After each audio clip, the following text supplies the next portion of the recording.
如果咧你而家心入邊有條創業火喺度四處揾緊地方落地生根，咁千祈冇行開。咁下邊呢條片咧可能改變你嘅未來，咁係時候俾呢個地方重生啦。大家好啊，我哋係澳門首頁。咁想象一下，你企喺澳門三大最古老教堂之一聖老靈座教堂嘅前方，對面咧就係舊海星中學嘅前身。行過嗰度啦，你仲會見到當年學校嘅舊裝修啦、舊窗框。咁會唔會勾起一啲你翻學嘅回憶？咁可惜海星中學結束營運之後啦，呢個地方啦就靜靜地咁空置咗好多年。咁期間唔少人都過嚟問我哋租唔租啊，幾錢啊？咁我哋每次咧都好認真考慮過各種因素啊。咁最後咧都選擇咗繼續吉住咗喺度。咁因為我哋咧係唔想隨便將呢個地方交出去。咁但係啦，我哋最近開會決定，咁係時候俾佢重生啦。我哋要將呢度活化，注入一啲新嘅活力，變成一個有故事、有未來嘅地方。咁所以咧，如果你而家睇緊呢條片，心入邊有個好瘋狂但係好正嘅 idea，whatever 係咖啡店啊、文創空間、共享工作室、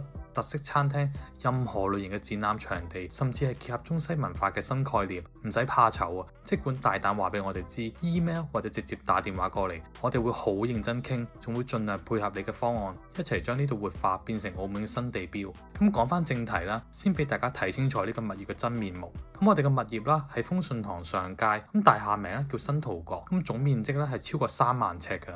由兩個鋪位打通組成，兩面單邊，基本1平面，只係得少少閣樓。咁根據我自己搜集嘅資料，喺豐順堂區入邊，呢個面積應該係最大，而且車係可以直達門口噶。咁我哋嘅地理位置啦，如果係由澳督府，即係政府總部行上嚟啦，只係需要大概5分鐘左右。落翻新馬路大概10分鐘，附近好多名校啊，例如慈幼中學、聖若瑟中學，行翻落去下環街方向都係5分鐘左右，再加埋附近一大堆澳門嘅世遺打卡點，聖老靈座教堂啦、功德林。